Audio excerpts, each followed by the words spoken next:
You're with Julian on the Brown Note, and well done, Albo. Well done, Labour. So I've posted probably a week or so ago on this show and online about how Australia, or maybe 2 or 3 weeks ago, about how Australian news media is the worst in the developed world, as it always has been. It was probably one of the first YouTube things I did. Relentlessly pro-liberal, to the point that even the ABC is relentlessly harder on the Labour Party than they are on the Liberal Party. And when you weigh out what's happened on both sides, that's a disgrace. There's no doubt that the biggest hurdle that this country has into improving is the fact that the media let the Liberal Party get away with being absolutely terrible. And if Labour aren't 100% perfect, get absolutely crucified. But I posted in August last year about how Anthony Albanese had won the next election, which, if you read the news media in Australia, from anything in the Murdoch Press to the Sydney Morning Herald, The Age, Channel 9 newspapers, you would say was garbage. They're the worst government in 40 years. None of that is backed up by any facts at all. I don't know what it is. It's the old boys club, or whether it's big business having too much, or the concentration of media in Australia being, I think the print news media being the third worst in the world, which I've mentioned many times. I said that he'd won because Dutton obviously has absolutely no policy at all, but he doubled down on this nuclear policy, which is not the vote winner. He thinks it is because Sky News tell him, and the fact that there would be rate cuts from about November, and that didn't happen because not to say the RBA are politicised in any way, but they held off raising interest rates under Scott Morrison's government far longer than they should have, so that Labor inherited most of the rises that were already occurring and had already been announced when Scott Morrison was in power. And I just hope people remember, as far back as February before the election, they had basically announced that there were going to be about 6 interest rate rises. And inflation was already going through the roof then, and Labour inherited it. But then they got the blame for all of it as well. And it's very difficult for an electorate to turn that off.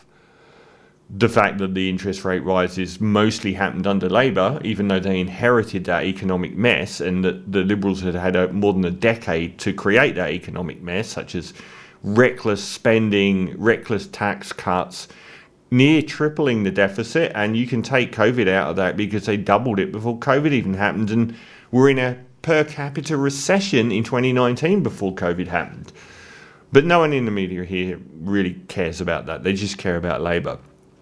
And that finally, the dam broke today. A few hours ago, the Reserve Bank of Australia announced a 0.25% off interest rates. And please, for the love of God, Labour, don't announce an early election. Pan it out as long as possible.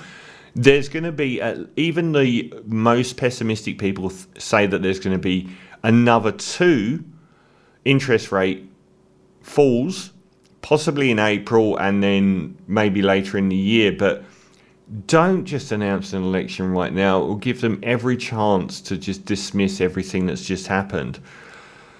They have led a corruption and scandal-free government for the last 4 years. There's no ministers being accused of rape. There's no ministers being accused of feathering their own nests. There's no ministers that are embroiled in unbelievable scandal after scandal, international intrigue against people like China and France, Scott Morrison going off on holiday in Hawaii. Did the public even remember past yesterday how bad those Morrison years were? Or the fact that 3 Liberal leaders in a row got the boot, 1 by the public and 2 by their own party. It was a disaster of an era. It was horrific. And it's been great that they have got everything under control, to the point where we are now people who have a cursory news media view of the world in Australia would say, oh, Labour are the worst government in 40 years. That's not borne out by any metric at all. We were 14th under Scott Morrison. We were ranked 2nd in the world by the International Monetary Fund for fiscal responsibility. second in the world. And we're one of only, I think, 7 countries out of 200 that have a AAA credit rating. America doesn't. They've done brilliantly and they don't get any credit for it. We're in fact way above our peers like the UK, European nations or America. We've had 2 back-to-back surpluses for the first time in 15 years. When Labour were in power, when we were actually the #1 ranked economy in the world, we turfed that government out. You're telling me that we actually care about these things? They complained on a daily basis on the front pages about the deficit. The Liberals came in and before COVID, they doubled the deficit. And now, and when Labour took over again, it was over 2.5 times what it was when Labour were in power. Labour delivered, for the first time in 15 years, back-to-back surpluses and reduced the deficit. Media don't care. The Liberals never did that in a decade in power.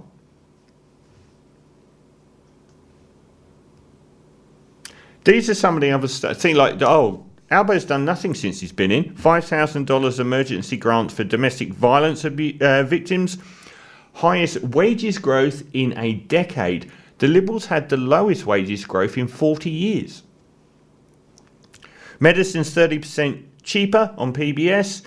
Established a National Anti-Corruption Commission. And I note today that 6 Liberal ministers are now under investigation regarding the robo-debt scandal that cost the taxpayer $2 billion and 2,000 apparent suicides. Do you reckon Labour will get away with that? Every day I see online people, that voice referendum cost us $400 million. Don't see these people complaining about $2 billion for robo-debt, $600 million for the sports rorts, $500 million to a shack in God knows where to operate our offshore detention facilities, which Peter Dutton signed off on. $2 billion from Labour into new social housing. The right to disconnect laws.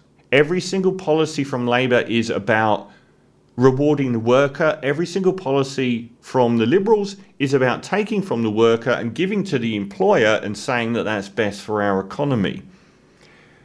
They want to repeal the right to disconnect. They want to repeal most of these things. Less than 4% unemployed, way ahead of our peers. 3.5% wage growth, way ahead of our peers. 177 billion paid off the Liberals' $1.096 trillion debt.